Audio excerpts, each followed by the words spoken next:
મીનાબેને ઘડિયાળમાં જોયું, બપોરનો 1 થવા આવ્યો. મહેશ હવે આવતા જ હશે. તેને હાથ થોડો ઝડપથી ચલાવવા માંડ્યો. સેલ્ડ તૈયાર કરી નાખ્યું. અથાણાનો ડબ્બો તૈયાર કર્યો. હવે શું બાકી છે વિચારતા યાદ આવ્યું. હા, છાસ બાકી છે. પુત્રવધુ લાવણ્યને કહ્યું, બેટા, છાસ વલોવી નાખ અને ડાઇનિંગ ટેબલ તૈયાર કરી નાખ. બંને પૌત્રો આદિત્ય અને અર્ણવને યાદ દેવડાવ્યું. હમણાં દાદા આવે તેને શાંતિથી જમવા દેજો. બોલથી રમતા નહીં. પાછા તમારા બોલ થાળીમાં પડશે. બંનેએ ડાયાડમરા થઈ. હા મોટી મમ્મા, બોલથી નહીં રમીએ. એટલામાં કરનું હોર્ન વાગ્યું અને છોકરાઓ દાદાજી પાસે દોડી ગયા. મહેશ ભાઈ અંદર આવતા કહેવા, બહુ સરસ સુગંધ આવે છે ને ભાઈ. લાગે છે મીના, ઘણા વખતે તારા હાથનું ઊંધિયું ખાવા મળશે. મીના બે પોરસાતા કહે, તમે ખરું ઓળખી કાઢ્યું. આજે લીલું લસણ નાખી ખાસ તમારા માટે ઊંધિયું બનાવ્યું છે. મહેશ બહી બોલ્યા, સારું સારું, હું હમણાં હાથ મોઢું ધોઈને આવું છું એમ કહી તેમણે ચશ્મા કાઢી ટેબલ ઉપર મૂક્યા. મહેશભાઈ હાથ મોઢું ધોઈ આવ્યા તો એમને ચશ્મા નો દેખાણા. એમણે વિચાર્યું હમણાં તો કાઢીને મૂક્યા તા, ક્યાં ગાયબ થઈ ગયા. પછી વિચાર્યું બીજે ક્યાંક મૂક્યા હશે.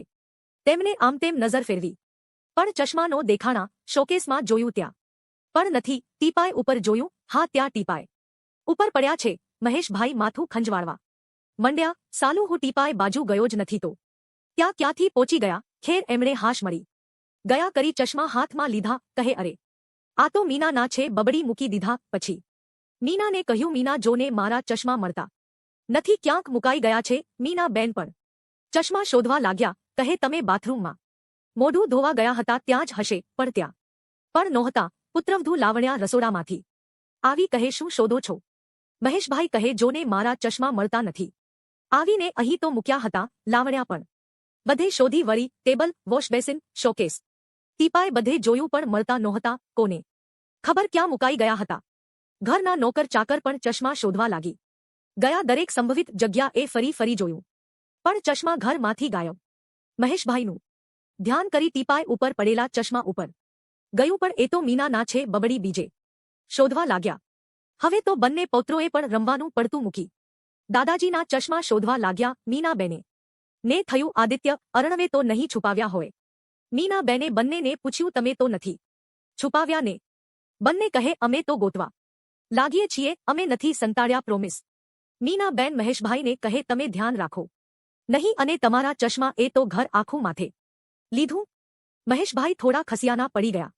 મહેશભાઈનું કરી ધ્યાન ટીપાય પાર ગયું અને મીના ઉપર ગયું. જો મીનાના ચશ્મા ટીપાય ઉપર છે તો મીના એ કોના ચશ્મા ચડાવ્યા છે. ઓત્તારી, મીના મારા ચશ્મા તો તે પહેર્યા છે. મીના એ કહ્યું, હે અને બધા ખડખડાટ હસી પડ્યા. મહેશભાઈ કહે, તું આવા જ ગોટાળા મારતી હોય છે. આ મીના બેન કહે, રેવા ધો રેવા ધો, આ સભામાં ઊંટવાળી થઈ જશે. મહેશભાઈ કહે, કઈ નહીં, અમે તારા જેવા ગોટાળા નથી મારતા. મીના બેન કહે, એમ તો ખોલું પોલ તમારી ઓલી જૂનાગઢ વાળી. લાવણ્યાના કાન ચમક્યા. અરે જૂનાગઢ તો મમ્મી પપ્પા મારા પિયર ગયા તા. તેને મીના બેનને કહ્યું, મારો ભાઈ કે કોઈ બોલ્યા નથી. ત્યાં પપ્પાએ ગોટાળો માર્યો. મહેશભાઈને યાદ આવી ગયું એટલે વાતને કાપતા કહે, કઈ નહીં બેટા, જવા દેને. મીના બેન કહે, વાહ, કેમ જવા દેને. આજે તો પોલ ખોરવી જ છે. હું એકલી ગોટાળા નથી મારતી. આ તારા સસરા ગોટાળા માસ્ટર છે. જો સાંભળ, અમે બંને જૂનાગઢ તારા પિયર ગ્યાતા ને ત્યાં તારા પપ્પા એ કેવું કર્યું. જમી પરવારી ને પાછા જવા ઊભા થયા તો એક ચપ્પલ મળે અને એક નો મળે. બધે ગોતા ગોત, દરવાજા ની બાર, સીડી ઉપર બધે ગોતી વળ્યા. ક્યાં બીજું ચપ્પલ મળે નહીં. તારા ભાઈ એ કીધું, આ બીજું ચપ્પલ અમારા કોઈનું નથી, તમારું એ એક જ છે. તો આ બીજું ચપ્પલ આવ્યું ક્યાંથી.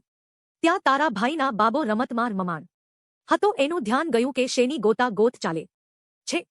એણે કહ્યું, દાદા તમે આવ્યા ત્યારે આ બે અલગ અલગ ચપ્પલ પહેરીને આવ્યા હતા.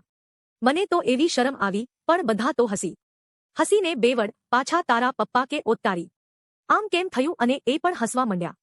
મહેશભાઈ પણ યાદ કરી ઠાકો મારી હસ્યા. એમાં એમનું દાંતનું ચોકટું ઉડીને મીનાના ગાલ ઉપરા